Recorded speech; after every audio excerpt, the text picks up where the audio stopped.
चलिए, तो आज हम 10th क्लास के एक लेसन पढ़ेंगे जिसका नाम है बहुपद।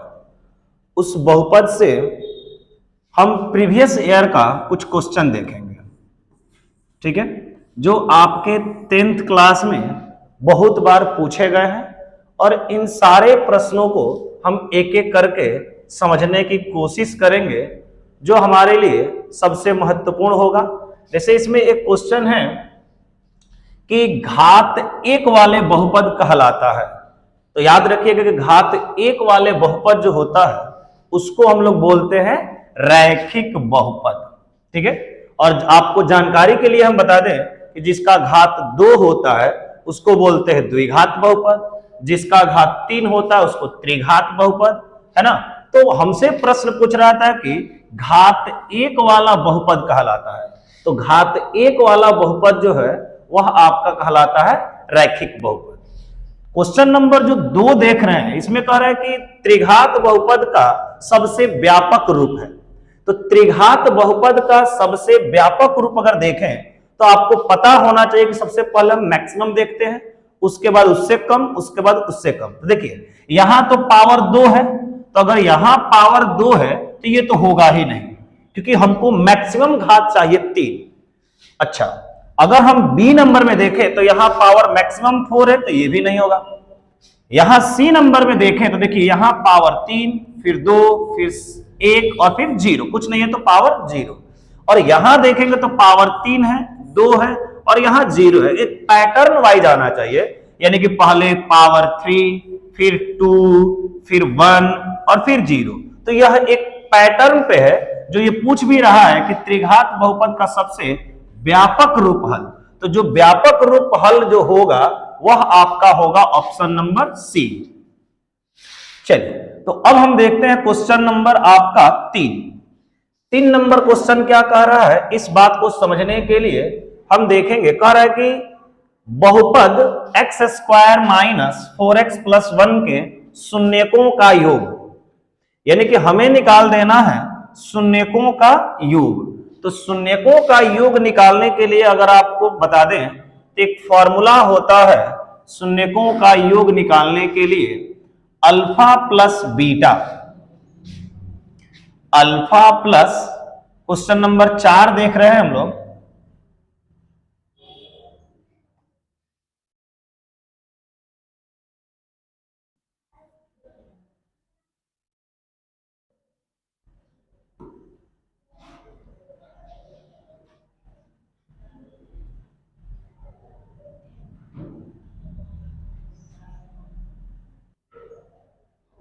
चलिए, तो पीछे हम लोग देखे थे question number 2।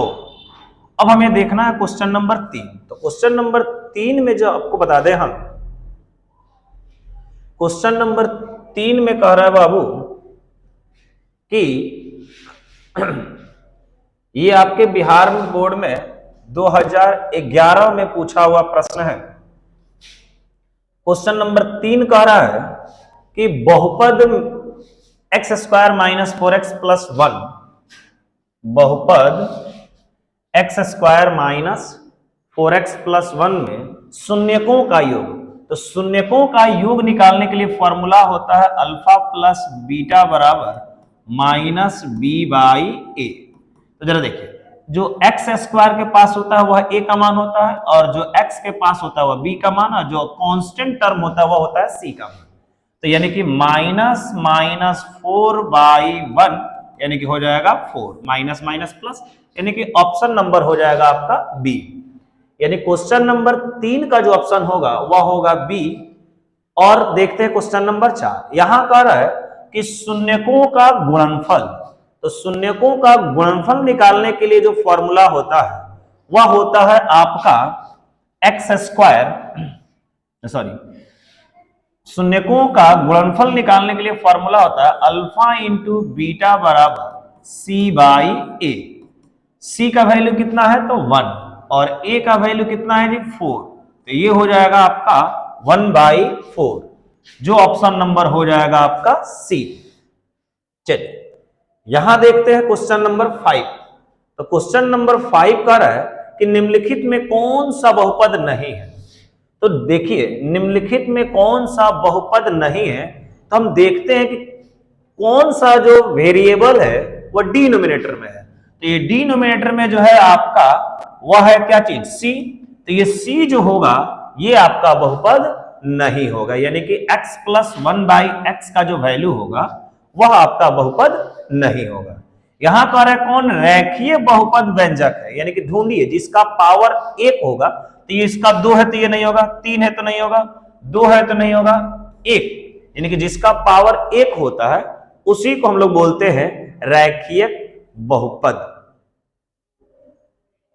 Question number 7, question number 7 में कह रहा है कि निम्न में कौन बहुपद नहीं है। तो जो अंडर रूट में हो, डिनोमिनेटर में हो, वही आपका बहुपद नहीं होता है। तो यहां जो है आपका ऑप्शन नंबर हो जाएगा सी। अब देखते हैं क्वेश्चन नंबर हम 8। क्वेश्चन नंबर अगर हम 8 देखें तो क्वेश्चन नंबर 8 में कह रहा है बाबू कि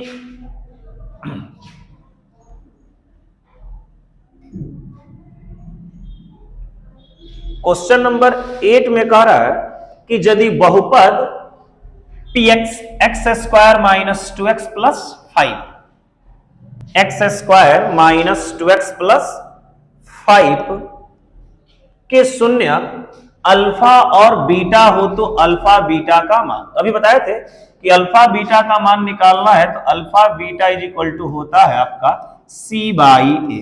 तो यही है c का मान 5 और a का मान कितना है 1, यानी कि हो जाएगा 5/1 यानी कि 5।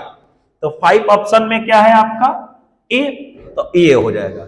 करें कि द्विघात बहुपदों में शून्यकों की संख्या कितनी होती है। तो याद रखिएगा कि जितना घात होता है उतना ही शून्यक होते हैं। अगर किसी का घात 1 तो शून्यक 1, घात 2 तो शून्यक 2, घात 3 तो शून्यक 3 और घात 4 तो शून्यक की संख्या 4, यानी कि जितना पावर होते हैं उतना ही उसके शून्यक भी होते हैं। यहां पर है क्वेश्चन नंबर 10 में कि यदि अल्फा बीटा द्विघात बहुपद इतने के शून्यक हो तो 1/अल्फा प्लस 1/बीटा का मान ज्ञात कर। देखिए ये जो क्वेश्चन है आपके परीक्षाओं के लिए सबसे वेरी वेरी इंपॉर्टेंट क्वेश्चन है, क्योंकि लगभग हर साल ऐसे प्रश्न पूछे ही जाते हैं। तो जब भी अगर आपको प्रश्न कहे कि आप वैल्यू फाइंड कर दीजिए 1/अल्फा प्लस 1/बीटा का, तो सबसे पहले आपका काम होता है कि अल्फा प्लस बीटा का वैल्यू निकाल लें और अल्फा इंटू बीटा का वैल्यू निकाल लें। तो अल्फा प्लस बीटा का वैल्यू होता है, फॉर्मूला होता है -b/a, यानी कि b का वैल्यू है -5 और एक फॉर्मूला में है -5 और a का वैल्यू है 1, यानी कि माइनस माइनस क्या हो जाएगा प्लस, और अल्फा प्लस बीटा बराबर, और अल्फा इंटू बीटा बराबर होगा आपका c/a। तो c का वैल्यू है 7 और इसका वैल्यू है 1, यानी कि हो जाएगा ये 7।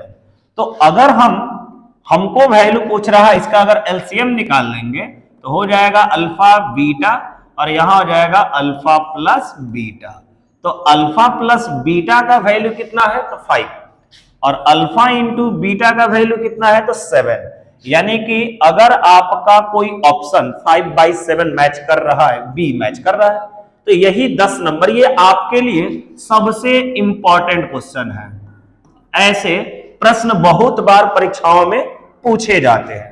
आइए ये जो क्वेश्चन नंबर 11 है, इस 11 को देखते हैं। 11 नंबर जो क्वेश्चन कह रहा है बाबू कि यदि बहुपद x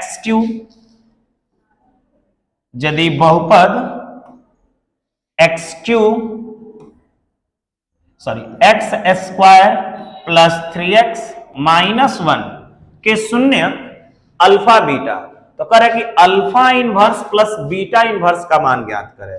अल्फा इनवर्स का मतलब हो गया, अगर अल्फा इनवर्स लिखा हुआ है और प्लस बीटा इनवर्स लिखा है तो इसको लिख सकते हैं 1/अल्फा प्लस 1/बीटा। अब आपको ये चीजें समझ में आ गई होगी कि हमें वैल्यू कैसे फाइंड करना है। तो यहां एलसीएम निकालेंगे तो फिर हो जाएगा अल्फा बीटा, और ये अल्फा से अल्फा कट